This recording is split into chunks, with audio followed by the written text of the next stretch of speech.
it's your Me? topic. Yeah. Mm-hmm. You Oh, can okay, it's yeah. heavy. So the You got topic I wanted quiet. to talk about is just fear, and I guess more specifically fear of failure as creative entrepreneurs. So this just applies to not just musicians, but anybody, and I labeled it for creative entrepreneurs because as musicians, we are You are an you are an entrepreneur. entrepreneur. It's a business. So yeah, what are you? So do you guys want me to give like my thoughts on it, or do you guys want Yeah, to? go ahead Go and ahead. go ahead Yeah. and start off. The reason why, well, I got some help from Nato about this because I was kind of stuck, and we have so many like profound conversations. I was like, what do you think? And he kind of gave me this because this is something that comes up a lot, even in conversation. Like multiple people will just reach out to me, whether in person or just by text, and be like, dude, how do you do this? How do you keep going? Because it's a lot, I think when it comes to fear and failure, these are both things that we have to embrace and like not be afraid of because you know um, if you're the type to easily give up and if you're afraid of failure, then this is something that might not be for you, and that's the thing that's kind of hard to talk about. But if you're the type that if you constantly see yourself going up against things and you find yourself constantly facing potential failures, and I think you're on the right track because the person that succeeds is the person that's gonna get up that ninth or 10th time. So yeah, it's just something that comes across a lot when people talk to me. So I wanted to just talk to you guys about it and see what you guys thought and where you guys are at in all of your journeys, and kind of just talk about what you guys do to not let fear or failure or fear of failure get the best of you. I mean, it's for me, it's something that I struggle most of my life. And even when I was your guys' age, it's like, man, my confidence level was not that great. And it was some and it came to a lot of fears as well. Fear of like, a bunch of numerous things like, am I gonna make it? Like, what if this happens? What if this doesn't work? Or what if I disappoint, people that are looking up to me or people that I look up to? And it boiled down to the point where it's like, no, I can't really think about that. I can't let that rule me over. And it came to the point where like I talked to other artists and other entrepreneurs when they struggle with that is, I guess, in the short story, is just finding a way to mute that voice out, that negative voice. And that's helped me exponentially a lot. I mean, it's still going to be there, but if you find a way, like, just don't think about it, just hit that mute button and just push forward to your goal, or to your art piece that you want to do, or to your poem, or to your writing, or anything that you're doing creative. Just focusing on that. And by the time you're finished, and once you step back, you realize like, holy crap, I can do this. And then another thing too is we've been groomed to look at failure as a negative. And it took me a long time as well to realize that failure serves as another stepping stone, as another stepping point, something to reevaluate yourself, something that you can also work on.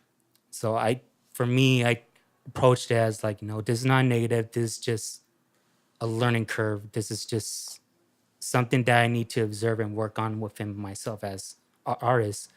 Because I also been to the point where I was like, man, I suck as a painter. Like, why am I not growing? And after I stepped back and realized like, well, let me try something else. Like, let me try and do this freehand. Let me try and look for a black and white image and then apply to different color tones, as far as just examples. Right. But, yeah. I think the failure is part of the process, first and foremost. And fear is a very, very powerful tool, weapon. Once you accept the fact that it's going to happen, I think you just buckle down and just get through with it. Your first attempt at anything, you're going to fail at it because it's your first attempt at something. So I believe going what Vector was saying about like our culture, I think the millennials, we want things now. Like, well, that's our biggest thing. I think like watching a lot of videos of other entrepreneurs or motivational speakers, it's always like, bam, like it's always like it's always there, like in the moment of. But then I'm like, no, it's like in 5 to 8 years that you're gonna actually see the benefit That of. they skip the process. Yeah, I mean, because we don't get to see the we get to see how this cup was made, but I didn't see how the cup was actually made. I see the final product, but I didn't see how we got to where we're at now. We Right. saw how whatever productive culture we saw. We don't know how you got to here, but we see that you're here now. Right. It's the fact that you went through the adversity of failure, of knowing that if I'm gonna do this, I'm gonna fail. But like you said, you have to be okay with not even be okay. It does suck. Like it's not easy failing. It's not. Don't get me wrong. Like it hurts. Right. It's hard. It gets you in an emotional state. But you as an individual, you were given this idea concept for a reason, and it's up to you to really go through with the adversity of going through with it all. So I think having to understand that not everybody's gonna want to do what you're gonna do, nor believe what you want to do, Right. and just accepting that and utilizing that to your advantage, and being that lone wolf for that time frame until other people hop on your train and be like, "Yo, like I see what you're doing. I believe in the vision." So I think with it comes to creative entrepreneurs and creatives, it's accept failure because there's no way around it, because you're going to fail, because tomorrow you're not going to wake up with that idea. You're going to have the idea, but it's not going to be tangible. It's still going to be intangible. It's taken me like years, about 2 to 3 years to get New Age Athletics where we're at, and we're never nowhere near where I want it to be. And I'm pretty sure the same goes for you in productive coaching. The same yeah. thing with Untapped. It's we're all individual. We're all on our own journey. Yet we all could look back and sit down and like, yo, I had this experience. And I'm pretty sure Vector's gonna be like, I had this experience. I'm gonna be like, oh, I had this experience. D was gonna be like, I had this experience. And it all came down from failure. But what did we learn from failure? And I don't think anything's wrong with failure being a negative connotation. I don't think like it is negative. It is negative because there's a positive to it, the learning aspect of it all. Right. So I think it's great when you realize that failure, if you know what to look for, the opportunity is going to be there right in front of your face. And that's the beautiful part of failure. Yep. Yep. You got to learn to take your L's, man, and turn them. Oh, man. Take your L's, please. Turn your losses into lessons. Hey, don't like 2 L's make a W. Yeah. I just realized that. Mind blown. Oh, man. 2 L's? You know. It's a W. Just do the West Side. It's a W sign. now. Yeah. We did it. We figured it out. Just take your L's. Take Don't look at them as losses. Don't Take them as believe lessons. take them as lessons, because I think the day and age with social media, I always tell my friends it's great, but if social media was gone, are you gonna still do your thing every day, or do you just doing it for the social media life, which is cool? But I always told myself, like, if social media stopped when I got home after this, would I still continue to do what I'm doing with the passion I have now? Right. That's Hell, actually a good hell question. yeah, I would. I love what I do. And I think people need to really understand that, because there's a lot of us out there, or people and individuals, even myself, have faked the funk where I know I'm going through some adversity, but it's like, going back to what you were saying, is people are watching me. I've learned that people are watching me now, like especially like the little homies that watch me at the gym that actually like talk to me now. I tell them the truth. Like I have $5 in my pocket. I got a bill due tomorrow. I got this and this due. I got that. I got my mom who needs help. I got this person who needs help. But I share that with them so they could know the true adversity that it comes with, because we're conditioned to just showcase the positivity in this Right. world. But then it's like, what about the negatives? What about the realness? What about the fact that my mom or anybody in my family member might be going through something, yet, oh, I'm gonna post this picture because I'm happy today. No, I'm depressed. I'm sad, but I'm still gonna do what I gotta do. I'm gonna fail at it, but I'm gonna still wake up every day and just be like, I'm gonna do it. Yeah. How do you guys feel about people that, just to piggyback on what you're saying, that feel like if you're only posting that positive stuff that you're being like fake, or I think people assume that if you're only posting the positive or motivational stuff, that means that you're pretending that the negative doesn't exist. Do you guys agree with that? Because I feel like, not to lead into it, but I feel like that's a bold assumption, because It is. Yeah, you're showing it is the a bold- positive. I mean, that doesn't mean that there wasn't struggle involved. There's true. There's the rose that always grows in the dark, or in the concrete. So there is the positivity that's always being put out there, but but like, you know, like, why can't we point out the negatives on social media? Like, why is it always glamour? That's what you're That's saying. what I'm saying. Yeah. Yeah. Like, why is it always glamified? Why is it always glamified? Like, for instance, I Is mean, it though? Because don't people? I mean, what are some examples of some of isn't social media full of negative, full of people getting shot, full of people getting well, killed, full of people not helping and you're taking out right. their phones when people are getting robbed, I mean, okay. Fights. fights? Yeah, we're gonna go there. Then yeah, then that is the negative in the Yeah, world that we live in. But I guess what I'm referring to is more of like more me Yeah. thing, more like mental checks on myself. Like, for instance, I'll use me as an example. When I know, like, I'll at times when I wake up at 4 or 5 in the morning, I'll post a video because I know, like, people, my audience likes that. Right. People that I know personally like the fact that I work out in the morning and they like to see it. Right. It's like their wake up call. But there's moments in my life where I really just don't want to do it. Like, I'm gonna go work out, Right. but me mentally, I don't want to share this moment Got it, with got it, you. got it. That's what I guess. That's what I'm more referring I see what to. you're saying. Because that's the reality. That negative that we shit. You go on your Instagram story. You go right now on your Explorer page. You're bound to see something. Yeah, I see. Yeah. It's scary. More so like, yeah, no, if it was more for like the people that, if they're out there, you know, kind of like, for lack of better words, pretending, then that's like another thing. Or if, I don't know, I feel like people need to realize that social media is not like all encompassing, like, of people's lives. It's not. Yeah. So It's if a you highlight have, reel. yeah, and if you have like a brand or a, you know, so like if your brand is, you know, to help people and to motivate people and give people, you know, tactical business advice, and people are like, yeah, but then someone comes along and is like, man, that's unrealistic, but that person's just being, you know, fake, or that's not real, or I can't do the same things that they do. Da, da, da, da. Well, I don't think that they're saying that that's 100% real. Okay, Like I see what you mean. meaning like if people have that kind of positive motivational content Mm-hmm. and people react negatively toward it, I think that's more of a That's more of their more of personal. yeah. Oh, that's gonna be a good segue for you. That's more of like an issue that pertains to what they're reflecting. Like say for example, there's a good example. Not to sound biased for people that know me, but like a lot of people are turning heel on like Gary Vee because Gary Vee is like rah motivational, but then the same people that 6 months ago were like, "Yo, have you heard of Gary Vee?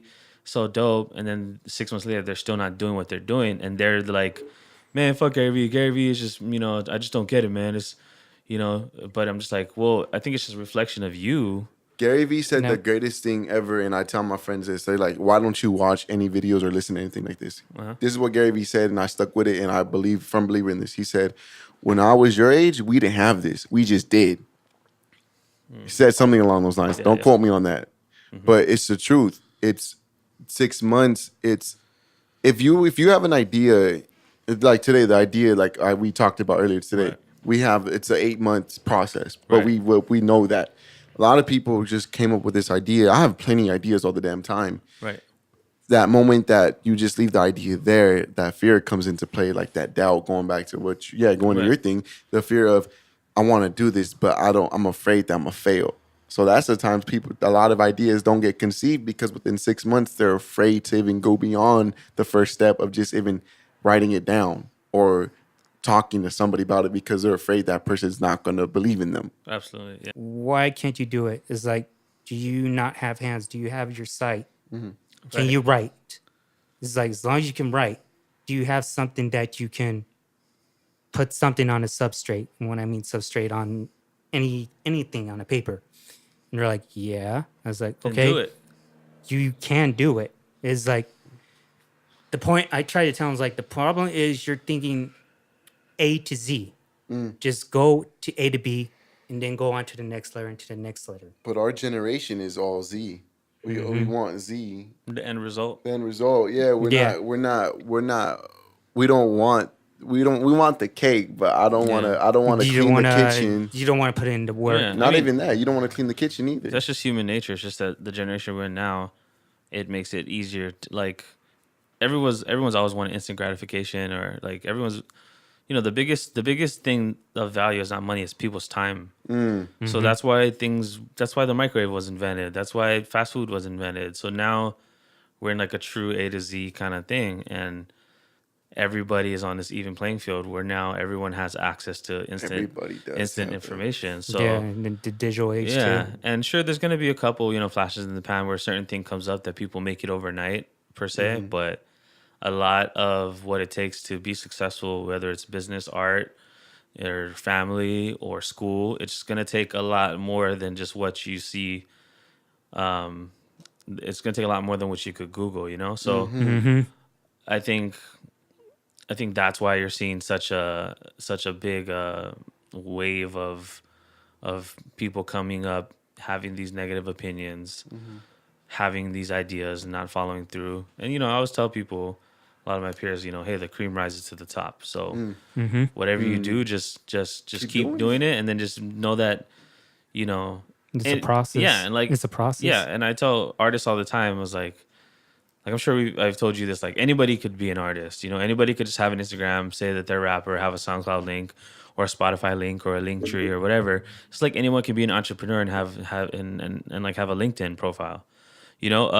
But or anybody can be like, a health and fitness coach and have like a fit body or whatever. So it's you have to prove that you're more than the link in your bio by actually doing. Link in bio. And then when you actually do it, the cream will rise to the top. Yeah, I agree. I've seen people. I've seen peers of mine who a lot of my friends who've been making music longer than I have always ask me, how do you get booked for so many shows? Like, because I'm out here. I'm in here. I'm not in the sauce. I'm trying to be the sauce in a sense. I'm not lost in it. I'm not caught up in the fact that I get 80 likes. I'm more caught up in the 20 people who are here in front of me watching me perform. Can they go home and remember me for the rest of their life? Can I win that audience? Social media is great because now I'm barely starting to realize that I can enjoy it on my terms. But I'm more caught up in, can I get this crowd here? 5 people who've never heard of me, can I win them over tonight? I'm not 20 likes is great, 80 likes is cool because social currency. But can I get people in here, this room that never met me? Can I interact with them? Can I build a relationship where, let's just say 3 weeks go by, I'm in another spot somewhere like, hey, you're that one guy who did that one thing at that one time. Cool, you remember me. Not the Instagramification of Instagram, like, boom, hey, man, follow me, man, I'm going to follow you back. Oh, here's my link, here, do it. It works, don't get me wrong, it works. But it's doing the other stuff, not so much the social media stuff. It's you doing the stickers, it's you having the hats, it's the Forming merchandise. the connection to your audience. Yes, it's the relationships. It's going beyond just sitting here making a video. It goes beyond that. It goes in the streets. It goes in being in the streets and actually doing what you got to do. Facts. I agree. I learned from this guy a lot, and this guy, and that guy. All 3 of these guys teach me everything. JMKM said I can't rap, that's a good thing. I appreciate him for that. I never said that you couldn't rap. He said, I know. I'm just giving you a hard time. These are lies. I appreciate it. Going back to what he said about going back to what he said about the rhythm. I remember one time we were at Pomona, and you were cooking your spams, and I was giving a poem and I was going in. I look over at JMKM's just like this, with his eyes closed. I'm like, oh yeah, he's just nodding his head. I'm like, cool, Got him. We're in a good space. Right? Has there been times you look over? I'm just like, Yeah, there's been No. there's been times where I'm just like, I know what specific like collectives or people that are putting together events. Like I know who to look for when I'm doing something. I'm like, okay, good. We're in the good world. We're good. Keep going. Keep doing it. Keep dancing. Keep acting like a fool. nice. I've learned. All right. Anything else on that topic? Nope. That was a good No, topic. no. That was a good topic. It's a good topic, man. Thank you. Yeah. Thank you.